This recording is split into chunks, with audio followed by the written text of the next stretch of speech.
He kōna ipurangi tēnei nā te reo irirangi o Aotearoa. This podcast was made with funding from the Public Interest Journalism Fund.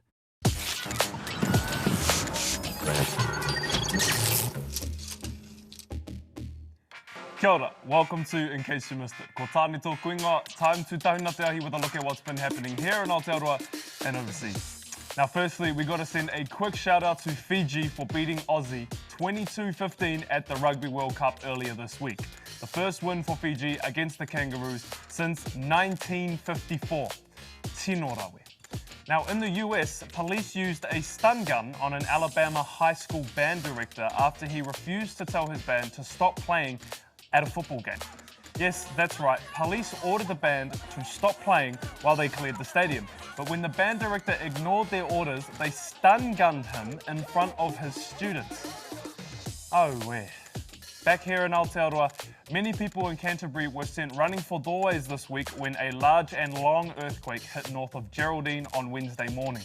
The magnitude 6 shake was centred in a fairly unpopulated area and didn't cause any significant damage, luckily. One local near the epicentre says the quake went on for about 30 seconds and she feared it was the Alpine fault going off. Footballer Riley Foster has made an amazing comeback, signing for the Wellington Phoenix 2 years after almost dying in a car crash. There's a new beginning here, and I'm ready to bring this new version of myself and potentially the best version of myself as a person and a player to this club and to this environment. Kia ora. And in Tamaki Makaurau, another person making a great recovery is 14-year-old Caden O'Neill, who was hit by a car in January and almost died. He and his dad hope others can learn from his situation. Because of the accident, I feel like I should raise awareness of looking at the road before you cross, to listen to your parents and family about that.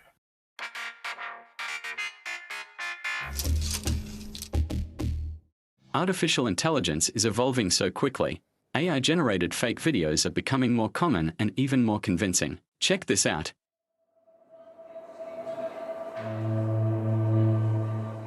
Welcome to the world of deep fakes, where nothing you see is real, even if it looks like it is.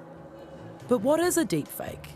A deepfake refers to a photo or video where the faces have been swapped or digitally altered using artificial intelligence or AI, creating fake images that appear to show someone saying something or doing something they never actually said or did. So how are deepfakes dangerous? In the wrong hands, deepfakes can be used to cause distress and harm. They've been used in cases of cyberbullying, to deliberately mock, taunt, or inflict public embarrassment on victims. Deepfakes can be used to create incriminating, embarrassing, or suggestive material. Some deepfakes are so well done that it becomes really difficult to tell if it's real or not. Here's a couple of ways to spot a deepfake. Glitches. There are usually signs if you look closely at the video itself. Is there rippling, pixelation, or blurring around the face, the neck, eyes, or mouth? This may be way more obvious when the person in the video moves. Audio. Look closely to see if the lip movements match the words you are hearing. Often,